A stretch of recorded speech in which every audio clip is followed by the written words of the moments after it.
the beginning of the year, we're working on this project with the GT-R Nismo. And now it's all down to this lap. So you can imagine the tension was really, really big. And you could see I was just checking with my left hand that the car is in R mode and all the settings are correct. And here I start to go and the time starts right here at this point.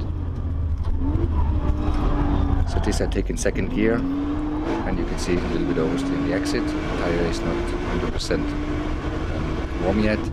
And come down to this really difficult section, the Hudson-Bach section. And this is really fast here, up in fifth gear. You can see the gears here and then down to third for this section. And the car is really, really grippy here, and I can take a lot of speed, as well as I can cut the curb here on the inside very, very good, and you can see how stable the car really is. And this is something we work very hard on, actually.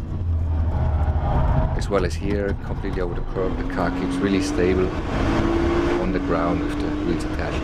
And now it gets really fast. We come up to fifth gear, approaching the famous Flugplatz. And the car is really, really stable here. You can see it's not taking off much and the speed's really high. And we take it in fifth gear. Usually in the GT-R this is taken in fourth gear. But with the GT-R Nismo now, with the high level of downforce, we can actually take it in fifth. And now here we come up to 285 km/h over that famous Schwedenkreuz, down to fifth for this left-hander. Really, really, really fast and one of the most dangerous areas.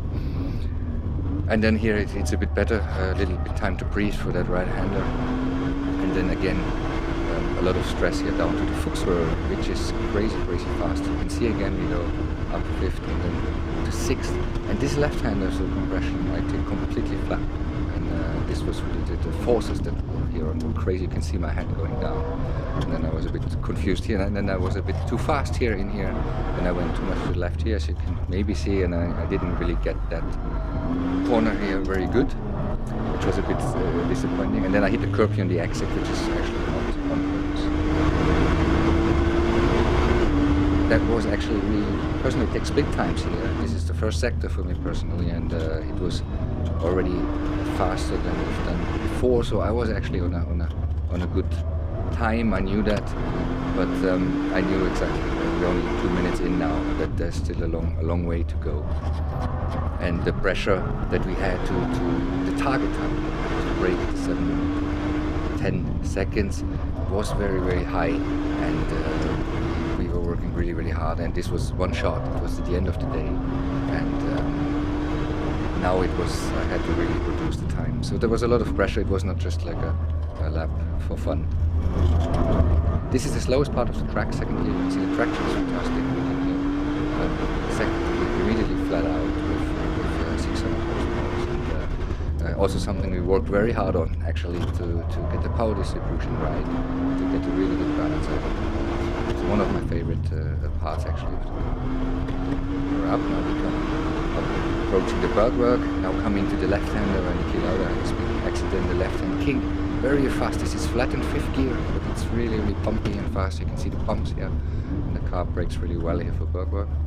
And here I'm really early on the throttle, really important for lap down here. Come to the second spin down here, 314. This was the best we've had, I think we've seen. And this was really encouraging. I think, okay, now make no mistake. Again here, very fast, very dangerous left-hander here. Also flat, just flat. You can see the bump. The car almost jumps to the grass. Very, very risky section. And of course, as a driver, these sections are when the heart rate goes up. And this is the famous left-hander here. Normally, again, fourth gear in the GT-R Nismo, fifth gear, over 200 km/h around that turn. And then it goes at a little bit lower speed, and you can a little bit relax, but not really relax. Relax from the stress level maybe, but the concentration starts to go now after 4 minutes in the car. And it's really tough now to focus and not make any mistakes. Famous carousel here. I take it in third gear, second gear is an option. The car is more calm in third. Coming up here, and this left-hand king is very difficult to drive because it's either a lift or short brake, very complicated, but I hit it quite well. Up to the highest point of the track here in fourth gear, the Hohe 8. And this is actually now my favorite section, starting off the track.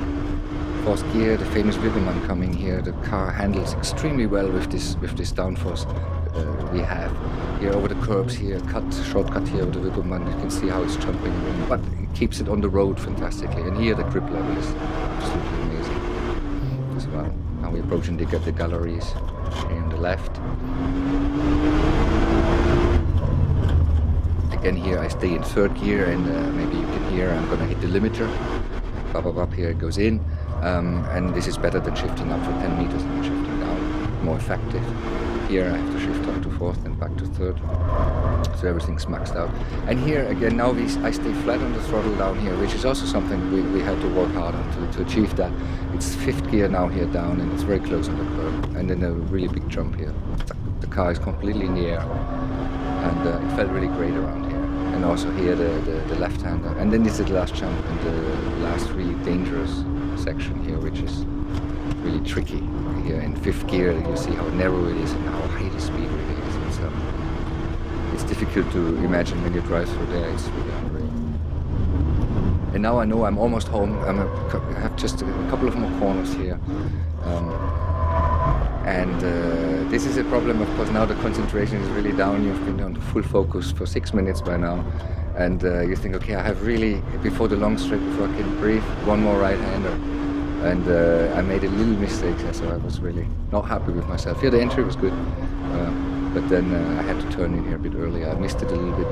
You can't probably see it from the video, but I personally know there was a mistake. So under the bridge here coming up, you also have a split time here. We can see 6:26, which is also usually we have been over 6:30s there in testing. So I knew that was going to be a good lap.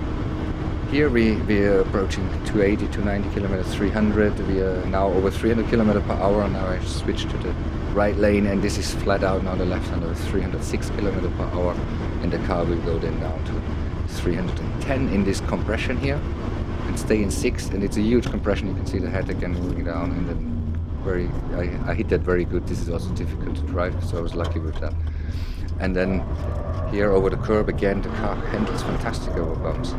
And the last turn here, just make no mistake, just around to the first gear. And that was the time, and then I see it, and you can see I'm really happy. All the pressure we had over all those months of hard work came out, and I was really pleased to be able to do this lap time.